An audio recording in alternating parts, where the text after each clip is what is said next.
नीम की दातून।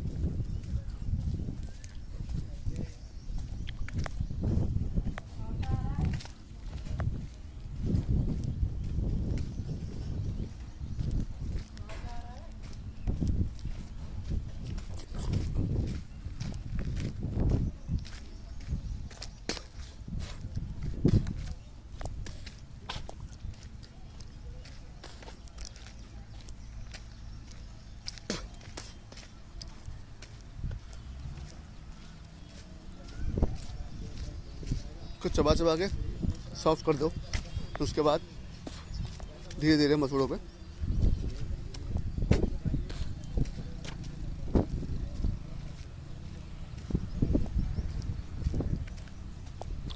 एक्चुअली नीम की दातून करने से हमारे मुंह में सलाइवा बहुत बनता है और इसका अंदर जाना भी बहुत अच्छी बात है। मैं यहाँ किसी को बुरा नहीं बोल रहा, किसी कंपनी को बुरा भला नहीं बोल रहा, बट आप खुद सोचिए कि जो लोग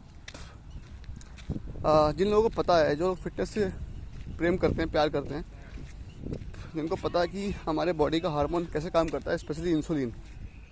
जब हम ब्रश करते हैं, टूथपेस्ट करते हैं, राम राम जी, तो हम लोग उसमें मीठा होता है, स्वीट। तो जब भी हम कुछ मीठा मुंह में डालते हैं, जुबान पे टच होते ही हमारा इंसुलिन स्पाइक कर जाता है। तो बट हम लोग क्या करते हैं, टूथपेस्ट करके थूक देते हैं, क्योंकि हम अंदर तो ले जा नहीं सकते उसको, because it's made up from chemicals. तो आप खुद सोचिए, जो आपका इंसुलिन स्पाइक करेगा, बट आप उसको शुगर नहीं दे रहे हो उस वक्त, इंसुलिन तो स्पाइक हो गया, बॉडी को आप जहाँ शुगर नहीं मिले, क्या होगा, वो आपके बॉडी के अंदर के न्यूट्रिशन को खाएगा, मसल्स को खाएगा, ठीक है। बट यही रूटीन डेली होने के बाद, सालों साल चलने के बाद क्या होता है कि हमारा इंसुलिन बनना ही बंद हो जाता है, और उससे क्या होता है, डायबिटीज़ होती है उससे। So this is the best way, देसी तरीका जो है, पौराणिक तरीका अपने दांतों को साफ़ करने के लिए। और गाइस, फर्स्ट ऑफ ऑल मैं आपकी गलतफहमी दूर करूं कि हमारे मुंह में से स्मेल ब्रश ना करने की वजह से नहीं आती।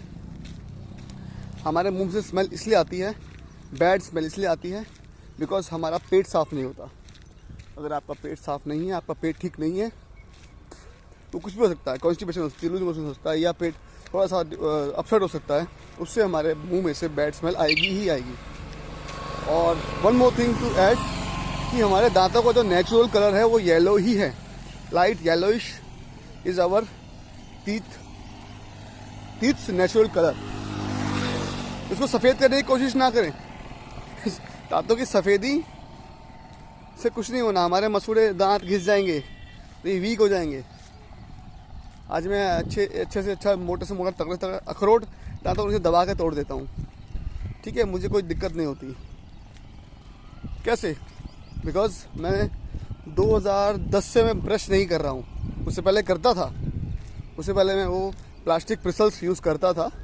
बट जब मुझे पता लगा, मैंने आयुर्वेद में स्टडी करना शुरू किया, स्पेशली 2008 से मैंने स्टडी करना शुरू किया था आयुर्वेद के अंदर, और तब से मैं फ़िटनेस में चीज़ें नई नई जोड़ता जा रहा हूँ। बिकॉज ये फ़िटनेस कहाँ से आया, ये हमारे इंडिया से ही आया है यार। ये सब कुछ जननी है हमारी, हिंदुस्तान जो है ना, ये जननी है इन सब चीज़ों का। यहाँ पे अखाड़ा प्रचलन चलता था पहले। आयुर्वेद में आपको, जब हम गुरुकुल जाते थे, तो हमें सबसे पहले क्या शिक्षा मिलती थी, सूर्य नमस्कार कीजिए। सूर्य नमस्कार का मतलब ये नहीं कि सूर्य सामने हाथ जोड़े खड़े हो जाइए, आओ व्यू, तो इसका मतलब ये है कि दंड बैठ के करना, वर्जिश करना, सुबह सुबह अपने शरीर को खोलना, युद्ध करना, युद्ध क्रीड़ाएँ, जो युद्ध कौशल शिक्षाएं होती थी, वो हमारी ज़िंदगी का एक हिस्सा था, जो बिल्कुल ख़त्म हो चुका है आज के डेट में। तो जब मैंने आयुर्वेद को फॉलो करना शुरू किया, उसको स्टडी करना शुरू किया, मैं तब से ये सब चीज़ें अपनी लाइफ में ऐड करते जा रहा हूँ। तो अभी हम दातून करते हैं, बाकी बातें बाद में।